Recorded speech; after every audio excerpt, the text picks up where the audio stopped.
Before we get started with today's podcast, we'd like to ask returning listeners to leave us a rating or review on your favorite podcast platform, iTunes, Spotify, SoundCloud, or wherever you listen to your podcasts. And if you really enjoy it, share a link to this podcast with friends or family who would enjoy hearing our weekly discussions about basketball and basketball culture. Now, on to the show. Yeah, isn't it amazing when Michigan can keep this game to a 19-foot, 9-inch game inside that three-point line? It's all there.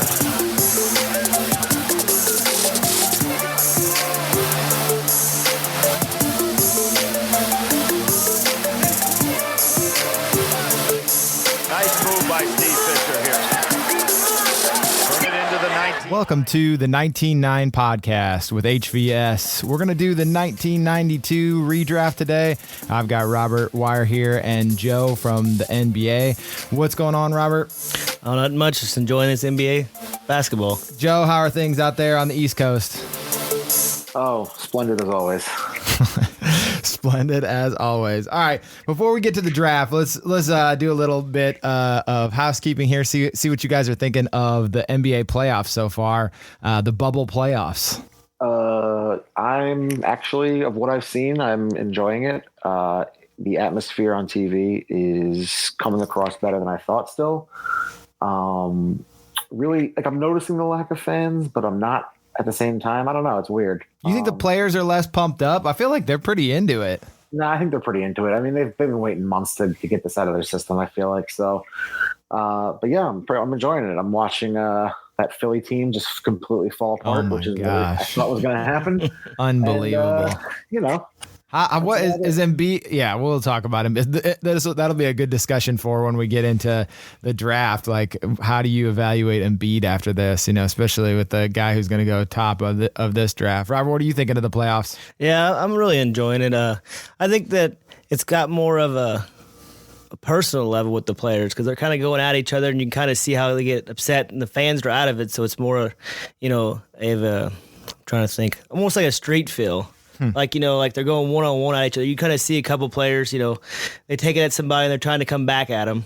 I think they get lost into a little chippier. Definitely. I'm a Pacer fan, so I've watched all the Pacers in Miami, and I kind of feel like that's. How are you feeling about Jimmy Butler's facial hair tormenting you? I mean, Butler is extremely good at drawing fouls. I will give him that. He's a pretty strong guy, but he can really fake. He's kind of like LeBron. He can really sell the fouls. Yeah. I think they had 52 fouls. Oh my God. And then if you watch the Laker game, I mean, that thing was pretty physical, and they weren't calling it nearly as touchy. They called it one way because I know the Lakers were taking. I think I texted my buddy last night. It was about 8 minutes left in the second quarter, and I said, "How have the Lakers taken 21 free throws already in 16?" Lillard's getting fined, right? He was complaining about that afterwards. I mean, it was a little ridiculous. They shot same thing as the Miami game. They shot like 50, 60 something free throws by the end of the game. It was ridiculous. Yeah, kind of crazy. What about, are the families there yet? I know they're maybe down there. Are they? No, I think they're not allowed till after the first round. Okay. So I think that'll be interesting. I'm actually excited to see like what that's like having, because they'll be sort of in the crowd. I know they cut to like some of the owners that are there, like Ballmer's there, and yeah, it's weird that the one side they have a rail cam set up that's like running down a line the whole way down the court basically, right? And then they have personnel like team personnel and like NBA personnel sitting behind it, but you don't see them as much. But I think you'll see them more now with the families coming. Yeah, that rail cam actually I think has been awesome. I don't know what you guys think really of it. Good. If they could find a way to put that into the NBA arenas, even if it's a little higher up maybe, but like find a way to get that in, that rail cam's been really good. Just looks great when they catch like a moment. I feel like I'm sitting courtside for just a second. Yeah. What about the first draft lottery finally went off, so we know the order of it. I wanted to see if what you're feeling like, Joe. I know you and I have talked about the top five. Now I'm actually interested in the top five because my Bulls got to number 4. So I'm curious where you guys are at. I know Robert was looking at it a little bit too. Who do you think gonna go? Let's go through top 4 real quick just to see where we're at right now, about a month out from the actual draft. I think Anthony Edwards in Minnesota is a lock just because he fits what they need. D'Angelo can play the point guard. He can play the 2 guard. still have Culver, who they got last year, who they'll develop into like a small forward. They got Towns. I think Anthony Edwards is the way to go for them. And then after that, it's kind of up in the air because I don't know if Golden State is going to keep that pick. So that's where I think Edwards is a lock, and then after that, it's going to be kind of a crapshoot. So what's your thoughts on Wiseman? Do you think that if the Warriors would have the second pick and they'd keep it, do you think that would be a good fit for them? Because Aaron believes that Wiseman is not a smart choice to take unless the Bulls take him. I just think centers are easier to find right now. Like you can get a guy like what's the difference between James Wiseman right now and Willie Cauley-Stein? I know Wiseman could develop. I'm not saying he couldn't develop into something like more than that, but right now is there a difference? Hold on. What's the difference? Right now, what's the difference? Yeah, like rookie year, like next year.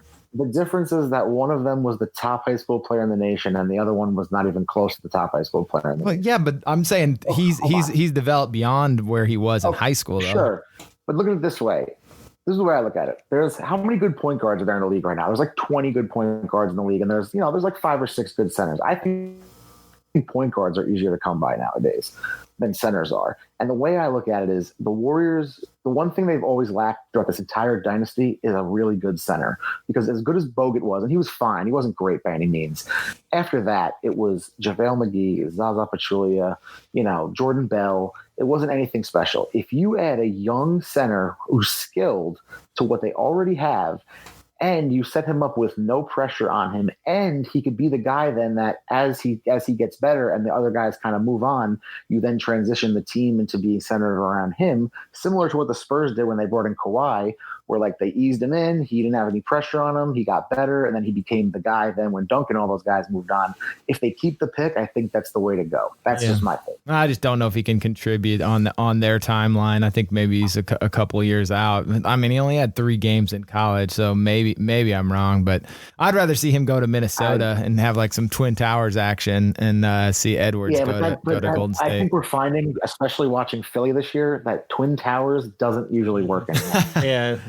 Well, but you've got one that's because Joel Embiid's only a hypothetical shooter. Karl Anthony Towns can actually shoot. Yeah, but look at Horford on the defensive end because they're playing Boston right now. Yeah. And Horford has to end up either guarding Jaylen Brown or Jason Tatum or Gordon Hayward, and he can't stay with them. That's true, but I mean, but isn't part of that because they're small? Yeah, but if he was a young Al Horford, that's right, then he would be posting them up, younger Al and Horford. Scoring on them. Younger Al so Horford it would work if he was younger. Yeah, he's just not as. I mean, yeah, you might be right in that sense. Now Al Horford is looking his age finally. Yeah, All right, who are my Bulls taking? And then we're going to get on to this 92 draft. Who do you want? I want Wiseman to fall to them. And then I see now where this is going. This is selfish motivation. That's right. I mean, I actually think he'd be the best fit for you guys. Yeah, I think he'd be awesome next to Marketing. You guys have guards too, so it's like, you just drafted Kobe White. You have Levine. I don't know if LaMelo or anybody was necessary on your team. Man, I do not want LaMelo. I just don't want the drama. He doesn't really fit with the personality of Chicago and all the drama. I don't know. I just think I've seen Lonzo too, and I feel like he, got so to where he was at least partially due to the hype machine that surrounds him, and LaMelo's got that even more. And I think he's got some talent, but I just don't know that he has like even all-star level talent. I'm not sure. Do you know where I want him to go? Where? Charlotte. Oh my! Do you know why? Because Jordan and LeVar are going to get into a fight. The one-on-one tournament they're going to have. Because exactly, LeVar's going to walk in, and then Jordan will look at him and say, "Hey, I heard you can beat me one-on-one. You want to play?" And I guarantee you, he'll push that forever until he plays him. Now that's the Last Dance episode we need. The follow-up. Just for that moment alone, I got to go to Charlotte. And now, a word from our sponsor. A-Zip Pizza is a build-your-own pizza place in Indiana and Kentucky. The Jalapeno Face is back. This pizza of the month is a jalapeno popper-inspired pizza and is one of A-Zip Pizza's most popular creations. It is ranch, cream cheese, delicious smoky bacon, fresh sliced jalapenos for a little heat, sweet pepper jelly, and toasted panko for some crunch. It's only here for August, so get it before it's gone. They also have a ton of ingredients you can choose from to create something delicious on your own. Order online for curbside delivery at azippizza.com/order. Now, back to the show. All right. Are you guys ready? We're going to figure out who's got the first pick in the 1992 draft. Let's do the order first. Do you have it in front of you, Joe? I do. Let's do the order that they actually went in. So 1, Orlando took Shaq. 2, Charlotte took Alonzo Mourning. 3, Minnesota took Christian Laettner. 4, Dallas took Jim Jackson. 5, Denver took LaFonso Ellis. 6, Washington took Tom Gugliotta. 7, Sacramento took Walt Williams. 8, Milwaukee took Todd Day. 9, Philadelphia took Clarence Weatherspoon. 10, Atlanta took Adam Keefe. 11, Houston took Robert Horry. 12, Miami took Harold Miner. 13, Denver took Bryant Stith. 14, Indiana took Malik Sealy. And 15, LA, the Lakers took Anthony Peeler. Is it just me, or is the draft a real crapshoot? Because I feel 100% the biggest crapshoot in the world. It's unbelievable. It's pretty rough. I told him, I was like, when you go start saying, well, this guy would be really good off the bench. Like Harold Miner, I remember that dunk contest. It was nice. He's like Baby Jordan. That's right. Wasn't he? They called him. Yeah. Never. Not quite. Not he quite. ever did. Everybody. That was where as far as this went. Oh, everybody was the next Jordan, Baby Jordan, could be Jordan. All right, let's see who's gonna get it. Are you guys ready? I want a reaction if you get the number 1 pick, because this is a big one. Let's look at this. I'm number 1. Joe's 2. Robert is number 3. Oh, Robert's got the first pick. Well, I think that it's pretty easy. It's gonna be hard. I don't know. Look at my list one more time. I don't want to pick the wrong one. It's obviously Shaq. He was by far one of the greatest players to ever play the game, and there wouldn't be very many people that I would take in front of him if you're going to start a team. Should he? Let me throw this out to you guys. Should he or did he have a chance to be the greatest player of all time? He probably had a chance. I just think he Jordan mode or Kobe motivation. I think he could have. Yeah, been. if he had that mentality, probably, because he used to work himself into shape as the season went on. He was like what in the what was he in that one NBA Finals? He was like against the Pacers. He was like 30-20 or something crazy, right? Oh yeah, something stupid like that. Yeah. Well, my question would be is, what if he would have never got that big? What if he would have stayed like athletic Shaq? Yeah. If he would have kept his body in shape and say he would have done like LeBron, like how LeBron keeps himself in shape. What would he have been? Unstoppable. I agree with that. I think early Shaq, he was 7'1", about 285, and he was ripped. What if he had practiced any basketball skills and could free throws? Could shoot a little bit? Oh my God! He had a great hook. He had a great baby hook. He did. Great touch too. There's no doubt. It's underrated. I think I say that a little bit in jest, but some things for big guys that are skills that people don't recognize because they're not upper body are footwork, how you move side to side, your ability to sense space. That little spin that he used to do for those alley-oops that's insane. That is a skill, and to have the timing and the body control, those are real things that are skills for a big guy. What would he do to the NBA right now? What would he do to the NBA right now? If he was playing, I think he would nobody would be able to stop him. I know, but the internet would complain that he couldn't shoot threes, probably. Well, obviously, we couldn't draft him number 1 because he couldn't shoot threes. We know how you like to draft. Yeah, I take David Wesley myself. But he's behind LeBron. I think he's the biggest freak I've ever seen. Just athlete, yeah. The way that big that moves that well, it's unbelievable. Yeah, he just looks like an athlete as he ran too. Yeah. All right, Joe, you're up. You got the second pick then. There's only one other guy I could consider, but I have to stick to the draft here. Where Charlotte took Alonzo Mourning, and I got to stick with that because he is clearly the second best player out of this draft. Former Defensive Player of the Year, 7-time All-Star. I was a little surprised he's not second in win shares. Did you see that? I don't pay attention to those numbers. When you sent me that document and it was organized by, I think, win shares and VORP. You don't think win shares matter at all? I had to look up what VORP meant. Oh, really? Win shares are pretty interesting. I feel like that does a pretty good job, at least of giving you relative value. I agree. Keep your best statistics. Yeah. I'm not gonna take PJ Brown over Alonzo Mourning, but I think it does give you. It is like an interesting analytic where you're like, hold on, PJ. I didn't, because you just start to forget like what kind of careers they had, because a lot of these guys don't necessarily have flashy careers. They contribute in other ways, and then if you're gonna go through a 15 player draft, like you have to look for things that are like, all right, that guy not my favorite player to watch, but if I'm selecting for to win some basketball games, he's probably gonna win me some. Sure. I hate advanced statistics, so you can keep those for yourself. Well, the good thing is, Aaron, PJ Brown is still on the board for you. Take him at number 3. Yeah, there you go. So number 3. There you go. Good question. Who am I taking at number? I get 3 and 4, by the way, so I could take him at either of these spots. But I'm going to take one of my personal favorite players of all time. I'm going to take Big Shot Rob at number 3, Robert Horry. I think that is way too early. Ah, man, you guys are crazy. Did you see his stats? I don't care. He is ahead of his time. He'd be unbelievable in today's NBA. I think it's because you remember him the most out of everybody. No, Brad's could be. But he would be unbelievable in today's NBA. Could play the small ball 5 today. Like, he can shoot. He can play defense. Hits clutch shots. What don't you want? Who are what you asked us? Huh?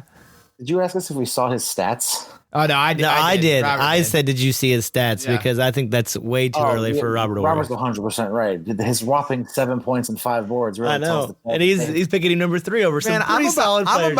I'm about winning, so just wait till the rest of my guys get picked up. Wow. I need a guy that's going to close for me. I need a closer. You don't see like closers pitching 9 So if you get your 5 innings. points, That's right. If he hits the shot that wins the game, I don't care. Hold on. With the third pick in the draft, you decided to take a role player. That's right. I think he'd be a Hall of Famer if he played today, and he's borderline now. How many championships does he have compared to Charles Barkley? Not even close to borderline. He should not get in the Hall of Fame ever. Way. 7 championships, guys. You can't give people 7. He's got more than Jordan. Adam Morrison has 2 championships for sitting on the bench. Yeah, but he didn't hit any shots, though. I mean, it's not like he didn't contribute. Yes.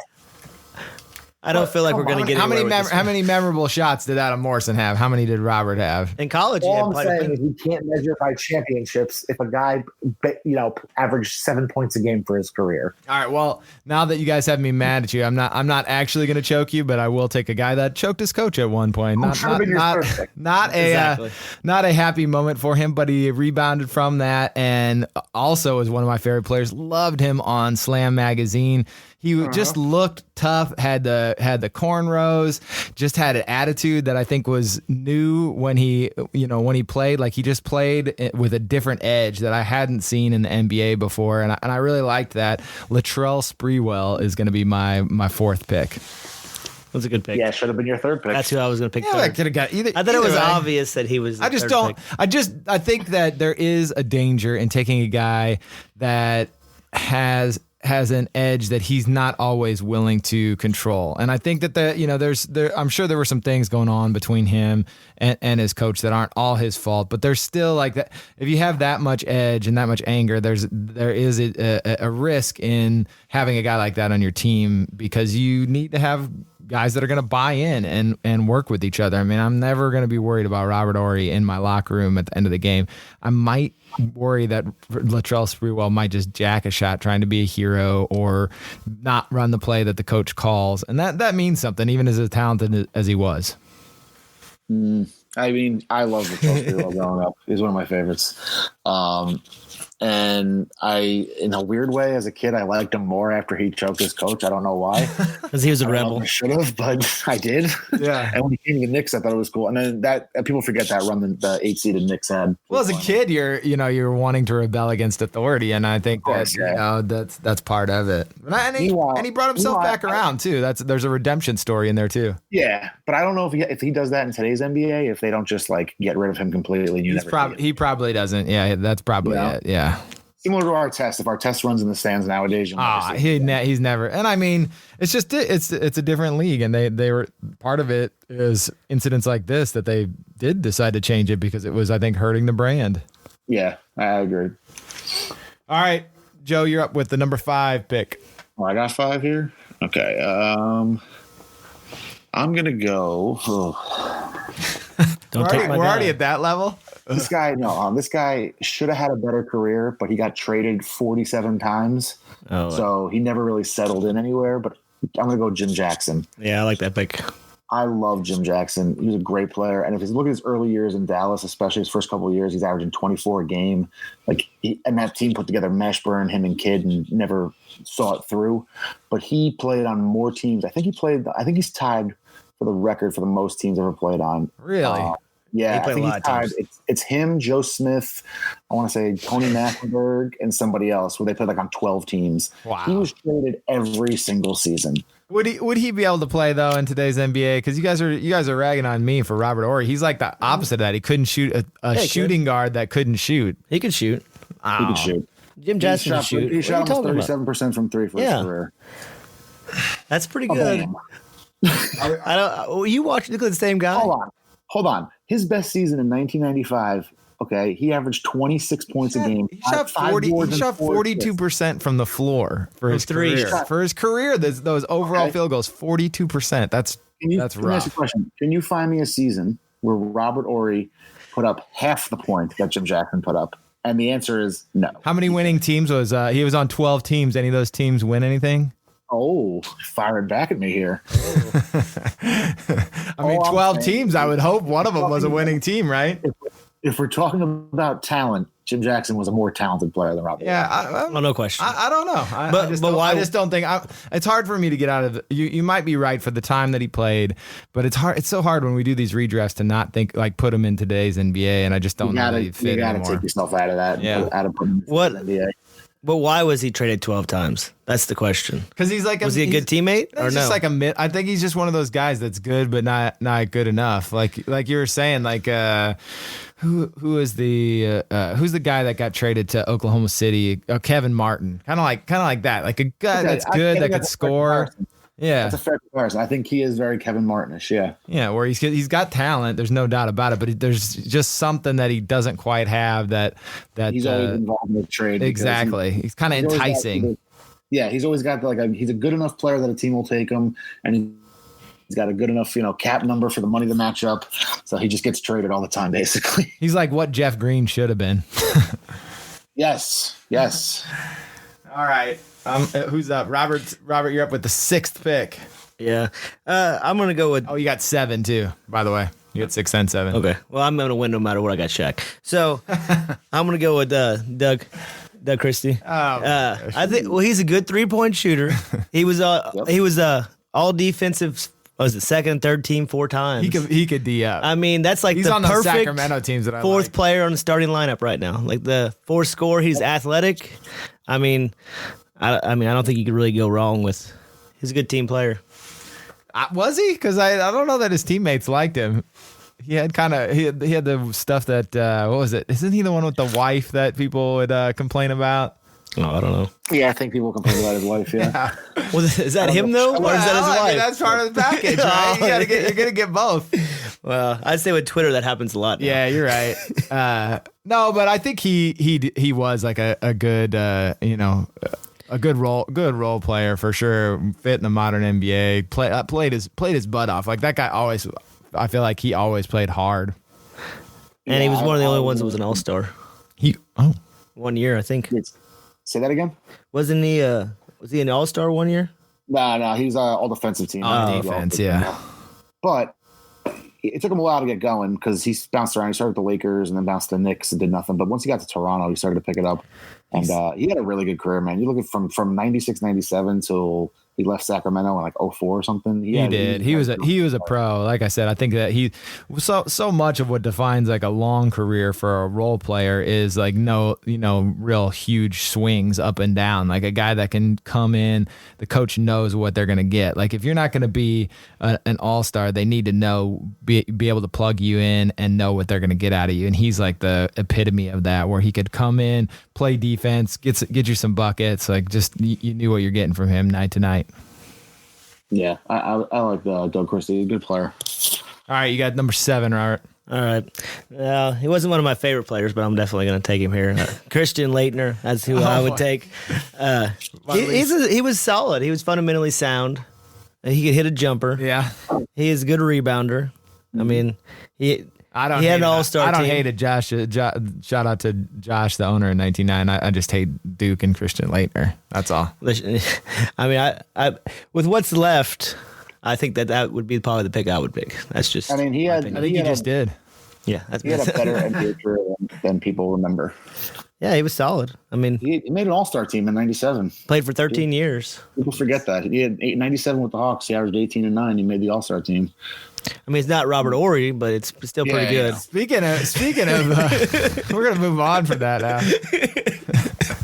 But I think, people remember Leitner's college career more than anything. But I think granted, he's one of the greatest college players of all time. Yeah, he did. But, I mean, again, I'm ragging on him, but he was a talented guy, and I wondered. He might. I keep arguing for people who might be better today. I mean, he really might be better off today. Yeah, because he's just he's such a skilled player that I think that throwing him in at center in the NBA in the 90s just didn't make that much sense. But today's NBA, you put him in at center for sure with the fundamentals that he had. The players just don't have those anymore. Could he play any defense? Is that part of what led to his lack of success in the NBA?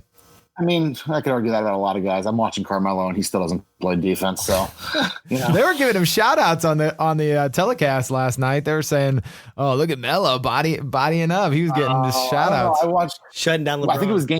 Yeah, he shut down LeBron. Game two, I was watching. Okay, a couple plays where I was like, "Oh boy, he's still not really giving that defensive effort," but he's been playing well. I got to give him a little credit. Yeah, for a guy that was out of the league 5 months ago, he's definitely exceeding expectations. I'd say he's hit some big shots for them. He definitely got blackballed, and it's definitely good that he's back in the league. Yeah. He's fun to watch just because he's got that confidence where he's gonna take it. Yep. All right, I've got number 8. Number 8. I'm taking number 2 in win shares for all those win shares fans out there. I'm taking PJ Brown with the 8th pick. Jeez.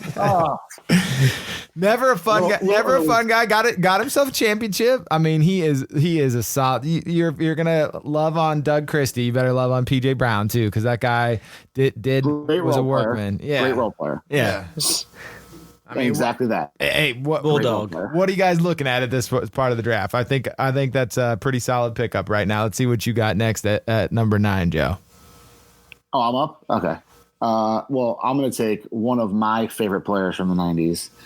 I loved him back then because of his name.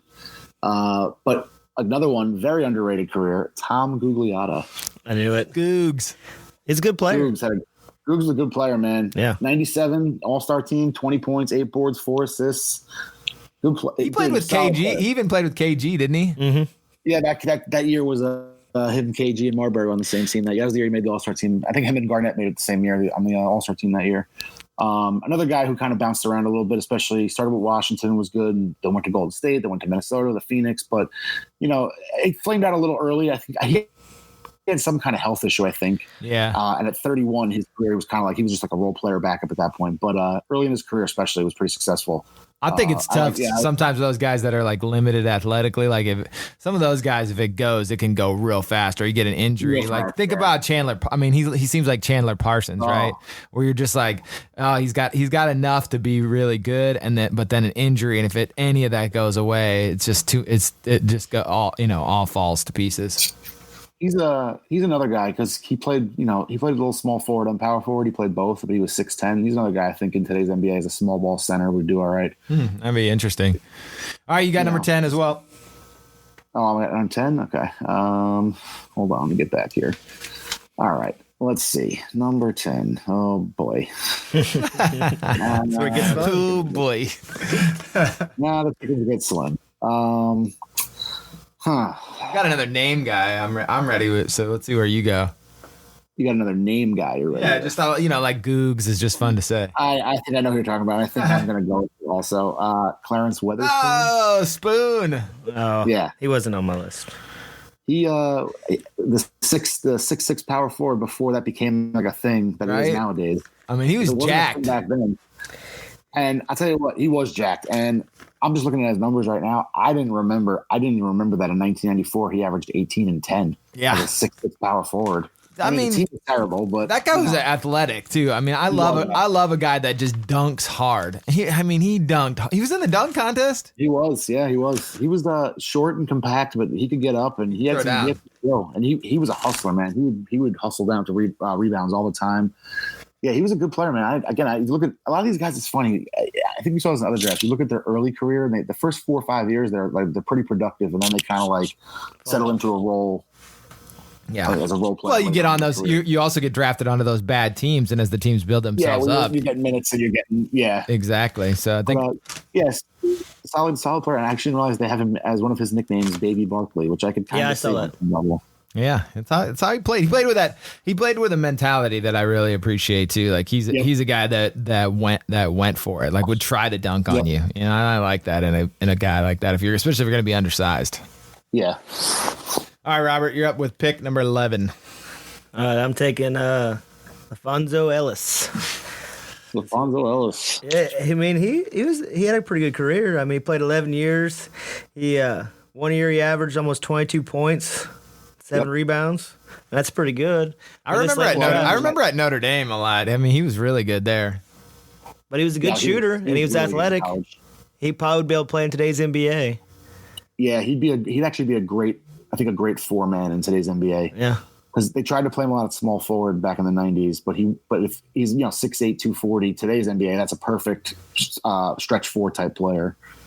So I think actually another guy, that's funny. A lot of these guys ahead of their time, as far as their skill set maybe, or they would if the game would have been different, they would have fit in a lot better. I think that's so weird, right? You just think about all the players from all the different generations, and you're like, how much of it is? That's what I mean. How much of it is just total luck too, especially with the draft, because we were talking about some of the guys from this year's draft. I mean, how much of a difference does it make for let's say Anthony Edwards to go to Minnesota or to Golden State? Like his career is going to be totally different just based on who drafts him, right? He goes to Minnesota, he's going to be one thing next year. He goes to Golden State, he's going to be a whole other thing. Same for Wiseman. It's not just about them, it's about all the things that surround them too. Well, yeah, it's all about fit, and it's all about the culture and the organization you go to. I mean, I think that's a big part of the draft people forget, because if you go as a really talented player, if you go to a dumpster fire of an organization, your chance of being successful cuts in half almost immediately. Kind of like the Timberwolves. I mean, Butler was when he went. Not the Knicks, but the Knicks. Well, I just meant Detroit. Like they said that Towns isn't really the most practiced guy. Like Butler was all over him. Yep. I could see Russell being the same way. Where Golden State, they're all having fun, but they all really, they're going to get after it. Yeah. Well, you're going to be in winning games too. Like I think that's maybe something you were talking about Philly earlier, that maybe they underestimated where they went through all those years tanking for those top spots, and there's just some bad habits or some stuff that you can develop when you just lose year after year, and people are okay with it. That's like the strategy, and maybe some of that stuff is caught up with them in the culture way. I mean, I think. Well, just to get off topic real quick, I think Philly's problem is I think Brett Brown, as good of a coach as he is, he's not the right fit for that team, and I think. Like I said, you watch the Embiid-Simmons dynamic, and I think if you were to trade Embiid and keep Simmons, I think it almost works better with the personnel you have, because Al Horford at this point in his career should clearly be playing center, and you're stuck with him because you signed him for 4 years and $100 million. And Tobias Harris would be a great stretch 4 in today's league, and they've been playing him at small forward in this big lineup. So I feel like if you traded Embiid for a good young three-point shooter swingman type guy and picks and all those things, and then you kind of slide everybody, I think the Sixers might be more equipped to fit in today's NBA. I don't know. They're a strange team, man. They should be so much better than they are. Embiid for Bradley Beal. Who says no? I wouldn't be opposed to that. I've actually probably pretty good trades I've thought of with Embiid were teams. I honestly think this is a little crazy, but if the Warriors are shopping that number 2 pick, why not offer it up as part of a deal for Embiid? Oh wow! And give Wiggins to him. Yeah, Wiggins in the 2 for him. That would be a heck of a pick for the Warriors. I mean, that would make them pretty unstoppable. Everyone would be so mad at the Warriors. Gosh. They would be dynasty, right? For at least a couple more years. Maybe. Yeah. I mean, you'd certainly think so. Think about it. You'd have Clay, Curry still, and if you can't win with Green Clay, and Embiid. if Embiid can't win with Clay and Curry next to him, then he ain't gonna win. I think if they decide to put him up on the block, there's going to be a lot of teams that can make like legit offers for him. Yeah, for sure. Oh, he's one of the best big men in the league. Yeah, he seems unhappy. I mean, that gets back to our number one pick a little bit, in that Shaq had some ups and downs, in his career. For a guy as amazing as he was, he got traded quite a bit. He was off the Lakers, off the Magic, Suns, Celtics, Cleveland. Hold on, he didn't get traded from the Magic. He left us. Right, he did. But I mean, he moved around a lot. That's what I'm saying. It's just like, why did he leave though? Is there's some kind of like just discontent? Like sometimes big guys, it seems like there's like a discontent, or the way that they're used, or the way that they're treated. It just is. It's different. I think sometimes. I think with Shaq, it was always hard for him to accept not being the clear-cut number one guy. I mean, he had it at first with Penny, it was fine because Penny was the second guy. And then when Shaq got hurt in 96 and Penny came out the first 30 games and was playing like MVP level, and then Shaq comes back and there's all this chatter about, well, who's really the guy on this team? And then he goes to LA and it's like Kobe emerges and it's like, well, who's really the guy? Shaq always had an ego problem of like, I'm the guy. And they'd always be like, yeah, you're the guy, but there's this other guy who's really good too. And Shaq would always be like, no, I'm the guy. And it's, again, you are, because you're an unstoppable force, but you have this other guy also that's right. Really, and even with Wade, I mean Wade carried them in 2006 because Shaq was banged up in the playoffs. Right. So, yeah. He just always had that problem of he always wanted to be the guy, and it was hard for him to be, even remotely second fiddle to somebody else. But that's a big. I guess that's kind of what I was trying to get at. Is that a big guy thing? Is that not just a Shaq thing? But it's just like if you're super dominant big guy, that's kind of part of your mentality. Like, look, I agree with I'm that. taking all this physical abuse for all you guys, protecting the rim, doing all this the dirty work. I mean, Dwight Howard not as talented as Shaq, but kind of got that mentality after a while too, where it just feels like they're doing a lot of the grunt work, and then they want the adulation, they don't get that either, because the guards get the coolest dunks and they get the shoot deals, all that stuff. It would be hard to be a big man and work your butt off and then watch somebody pull up from 35 feet after you just got a rebound and then they brick it and you're like, I just worked my tail off to get this rebound. I didn't even get on the court and you guys just pumped it. Yeah. That would be hard. Yeah. All right, I'm up. I've got 12 and 13. I'm really excited about these. So, big fan of the keto diet. So I'm going to get this guy in. He's getting keto. I'm going with Oliver Miller with the number 12 pick. I mean, super talented guy. Had a couple of moments in Phoenix, and I think that today's conditioning. We've talked a lot about the game today, but I think that one of the biggest changes from the early 90s is just the way players approach the game mentally and physically, and I think maybe we get there with him.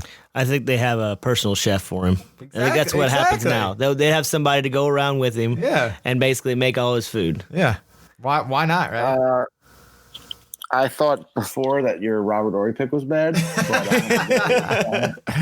I'm going to go with this one instead. He was talented, but he's one of like those 3 or 4 guys I remember that ate themselves out of the league. Yeah, he was only 380 pounds when he was out of the league. Robert, Sean Kemp. It happens to the best of them. But if we're going by the guys, like if we're redrafting, going by what we know now, there's other players I still could take before him. I do agree he was talented, though. In college, he was a very good player. I will give him that. That Arkansas team with Mayberry and Todd Day was very entertaining to watch. I just something about him. I liked the way I liked the way he played. I liked the way he moved for a big guy. I think he had some of that not even close to the level, but some of the DNA that Shaq had, where if you're that big and you can move and have touch, like those are like that's one thing I worry about Wiseman, is that I think he can move really well, and this kind of goes with who's the second pick that's been injured for the Kings? What's that guy's name? Oh, Bagley. Yeah, Bagley. So he's got the athleticism, the springiness. He moves pretty well, but something about their hands on Wiseman and Bagley, I haven't seen enough of Wiseman and maybe he can get there, but I just feel like he's a little too robotic, and I love a big guy that has kind of that soft touch, a smoothness to his game, and I think that's tough to find. I did see that he had a 7'2" wingspan. Yeah. Miller does. Yeah. But he's only 6'7". Well, it's all right. But Doesn't he's like Anthony Davis, but not. I'm not saying he's Anthony Davis. I'm just saying like wingspan. We talked about that last time, where Doris Burke said you got to measure a guy to the shoulders. That's what matters, and then their wingspan, because a lot of these guys, they're taller than other guys, but it really only matters how tall they are to the shoulders and how long their arms are. That's why. Two guys that actually are very successful because of their wingspan, and because Draymond Green's wingspan is huge. Yep. And Donovan Mitchell's wingspan is huge. And he listed out, when they redid everyone's height, Donovan Mitchell is legit 6'1". They had him listed at like 6'3", 6'4". He's legit 6'1" now. Yeah, you can see him. I saw him the other night standing next to Mike Conley, and there is no difference between those two. Yeah, but he's long though, and he plays bigger than he is. And I think that makes it easier to play a different position that you shouldn't be able to play based off your height, because if you have that wingspan, it makes up for a lot of your deficiency height-wise. Agreed. All right, I'm going with another sock brethren, since I went with the sock guy last time too. I'm going with Walt Williams with the 13th pick. Little Maryland, little Maryland guy too. Little Maryland love. I think he'd have been good in today's NBA. Yeah, he seems like a lot. He actually seems like a lot of guys that are around today. Like you could, if you switched his name with the guy that's playing today, you'd be like, is that Walt Williams? Like who is that? Like he could have fit in just about any era, just the way that he plays. Yeah, spot up shooter, talented player, but like I said, yeah, you're right. I mean, again, these guys, if you were a 3-point shooter back then, yeah, like PJ, is he PJ Tucker today? Something like that. I mean, I think he's a little different than PJ Tucker. I mean, PJ Tucker's built like a brick shit house, for Christ's sake. PJ Tucker is bigger, taller than PJ Tucker, right? Yeah, he's taller, but he's a lot leaner. I don't know. Is he like Trevor Ariza? Maybe Trevor Ariza, maybe that's better. Yeah, just wing guy that you could just kind of 3-and-D type player. Maybe not as much D as 3, but All right, let me see who's up. I think it's I'm last. Yeah, Robert's last. Joe, you're up with the 14th pick in the 1992 draft. I'm going to go with a guy that I really liked, who had a shorter career because, unfortunately, he died, and that was Malik Sealy. Ooh, man. Yeah. Loved him at St. John's. Lefty, three-point shooter. Love the lefties. Numbers his percentage for his career doesn't reflect. He was a better shooter than his percentages actually indicate, I feel like. But I like Malik Sealy a lot. Also, he was the great Stacey Patton in the movie Eddie, where Whoopi Goldberg coaches the Knicks, and he spoke in the third person. I remember that. I always liked that about him too. So Fun fact. Yeah. All right, Robert, bring us home. I've been waiting for this moment all day. I'm gonna you still got your 15th pick on the board. Is that what you're saying? Yeah, he's still there. I would have took Anthony Peeler. I think he would have been a good role player off the bench. Yeah. Who did he play for? Actually, I couldn't even tell you. Anthony Peeler. Did he play with Nick Van Exel? Wasn't he like the sidekick? He might have been. I just don't remember him. Yeah.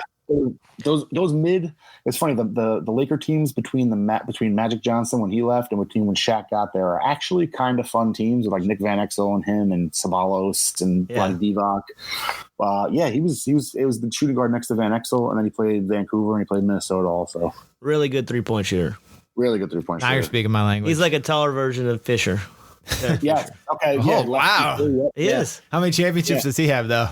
Well, he wasn't on the same teams. That goes your championships. Robert Ory's back again. I had to bring it back around.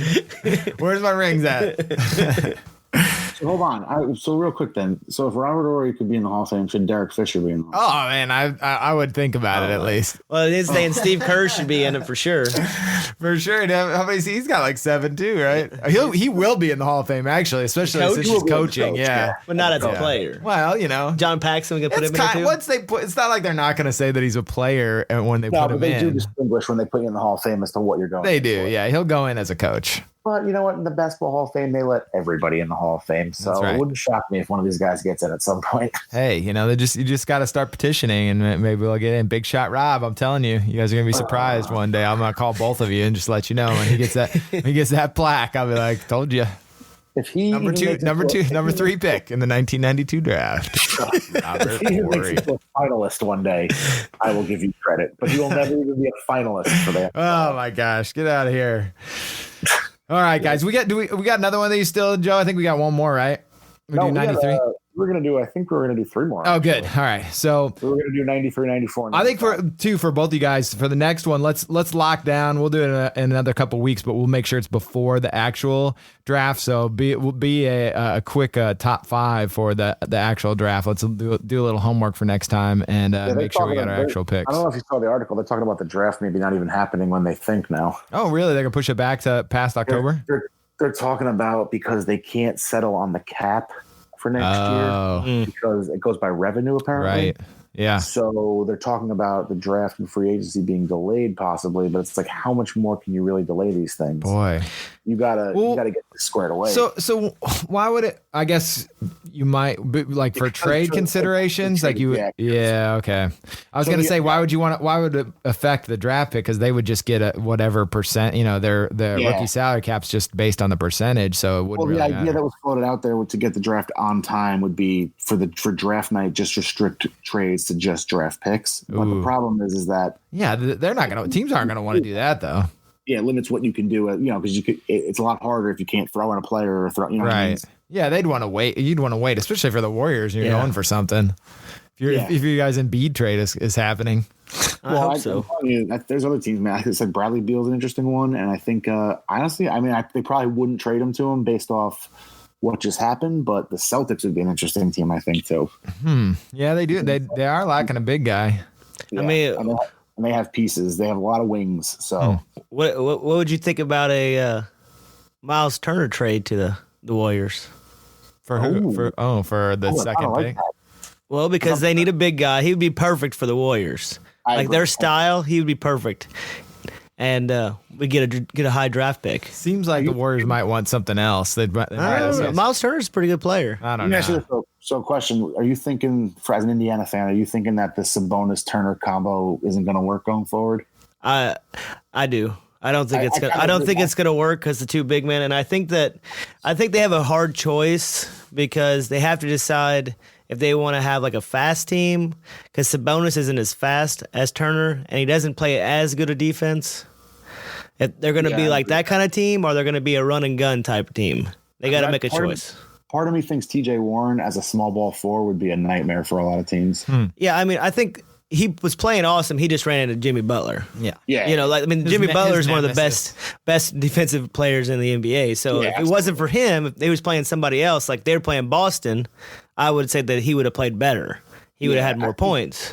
Yeah, I think you might be right, though. I think it might be have to pick Sabonis or Turner and then play TJ Warren at the 4 and kind of go smaller, maybe. I still think that the Warriors would want more. I mean, you just were telling me that they were going to trade this number 2 pick for Embiid. Now you're saying we said they were going to give Wiggins and the draft picks for these. Nobody wants Wiggins, though. That gives him something. That's not a piece. That's just a salary dump. Yeah, but I have a feeling if Wiggins stays on the Warriors, Wiggins is going to have a good year finally. Oh man, because there's no pressure. Boy, you're on Wiggins Island still. You're not giving up hope. There's no pressure on him anymore. There's none. Yeah, but that ship sailed on that. I just don't see him as a player that has that. Yeah, it's the mentality.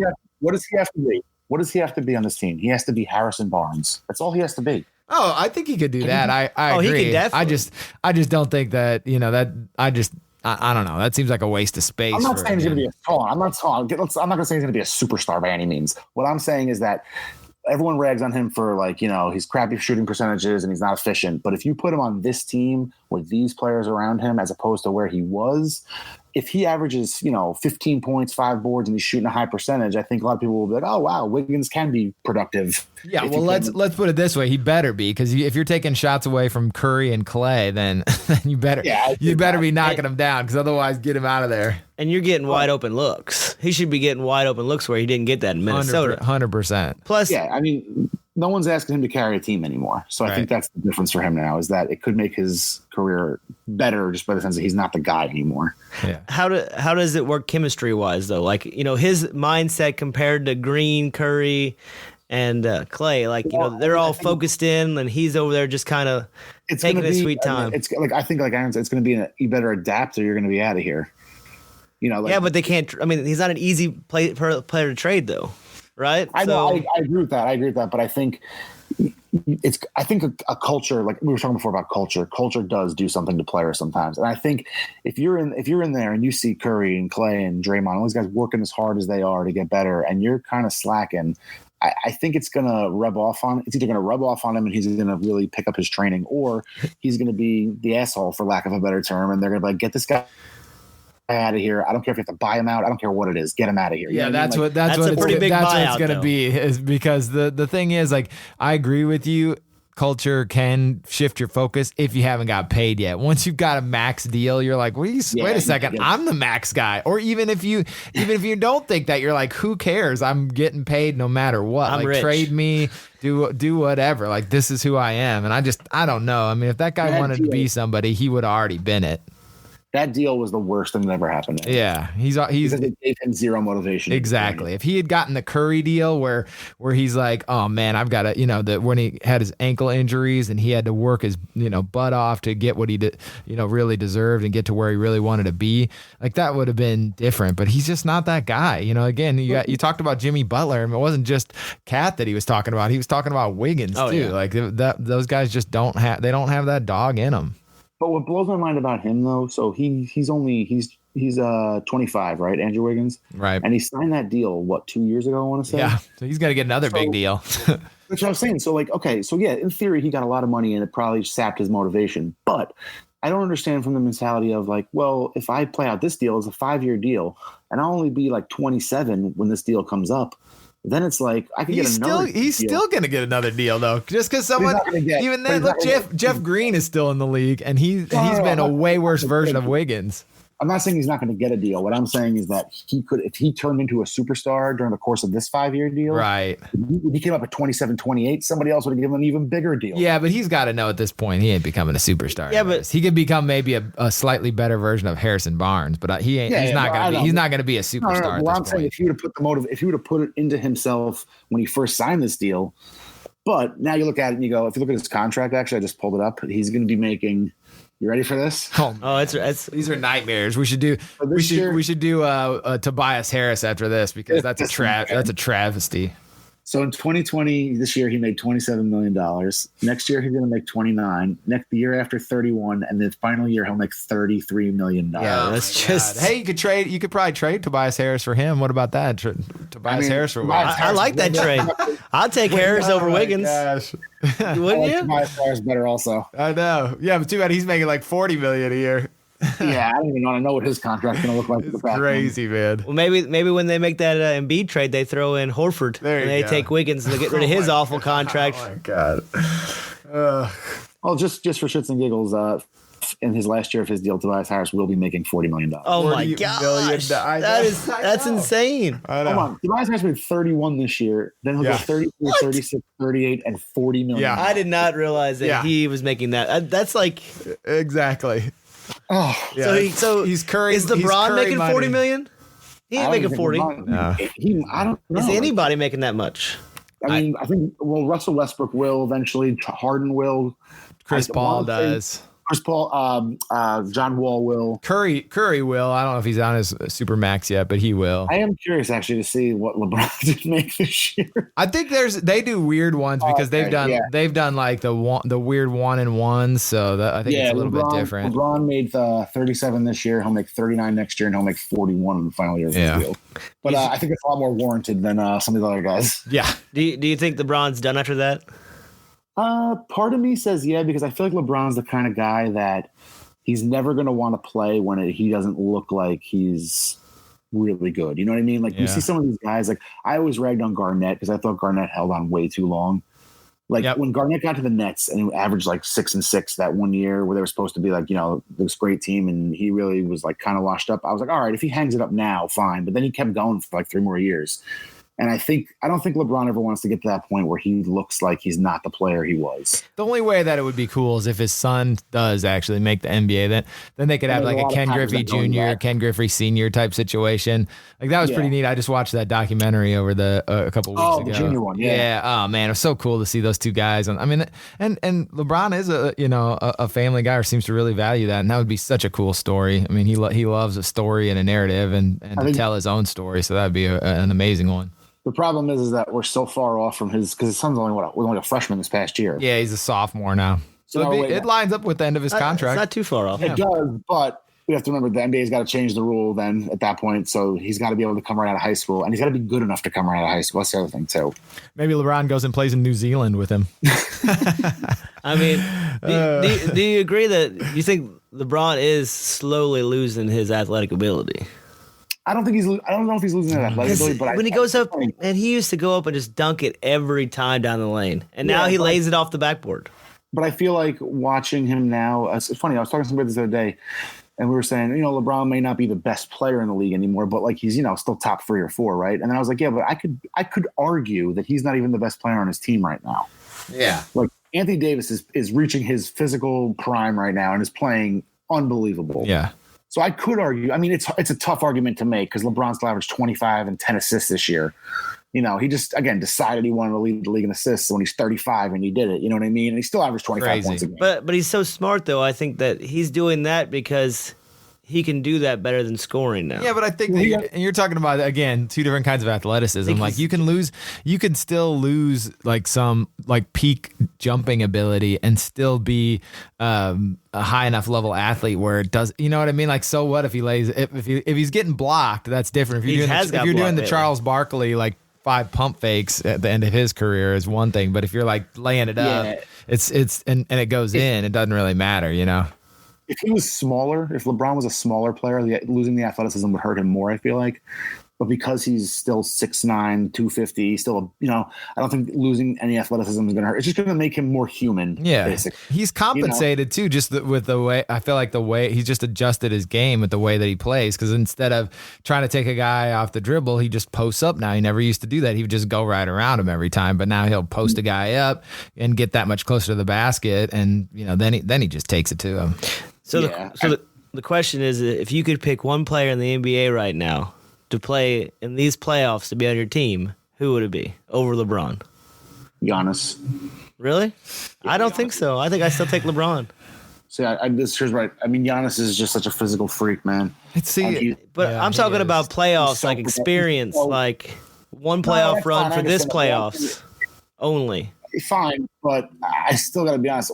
I mean, Giannis to me, man, he's the best player in the league. He's unbelievable. I agree, but I just think LeBron has more experience right now in the playoffs. He's played so much more that he's going to make the better play. If you're talking about experience, I would take him. I'd probably take Kawhi over him too. Yeah. But what I'm saying is that, like, if you're telling me, like, if I have, like, we're starting from scratch and I'm going into these playoffs, and I got to pick my team. If I got number 1, I'm taking Giannis. I think you're probably right if you get to pick it. Because because I would take Kawhi, but it depends on who's around him. Because you see like Paul George not playing that well, and it just you need that team, and those guys matter. Like those Raptors guys, we're seeing this year. Like those guys, even if they might not be as flashy as his current teammates, they're so solid that being complimentary to your superstar matters just as much. Yeah, I do agree with that. It's funny when I watch the Lakers too. It's like I go, man, if you have any minute where LeBron and AD aren't on the court, they're terrible. That's what I mean, though. If you put like the Coos, if you would trade LeBron straight for the Freak and you put him on Milwaukee, does Milwaukee win the championship? I mean, I don't know if they win the championship because they're still in the East, right? So it's still a different dynamic as opposed to the West. I do think the West is harder on some level, so I could see what you're saying in that regard. I think they get through the East for sure. I mean, because those guys would be awesome with LeBron. If they tried the schemes defensively with LeBron, he's smart enough to find the open They got defenders. A lot of shooters. He'd be they couldn't double team him because he'll find the open man. Yeah. I mean, look, here's my thing with Milwaukee on a separate note too, is like Milwaukee better get to the finals this year because if they don't, this guy is as good as gone. Like, oh, wow. All right. Spicy. Yeah. Where's he going? Miami? Here's the way I look at it with small market teams like this. If you want to keep those guys, you better win with them because the only way you're going to keep them is if they know for sure they can win there. So let's say Giannis wins the title this year. I think he stays in Milwaukee.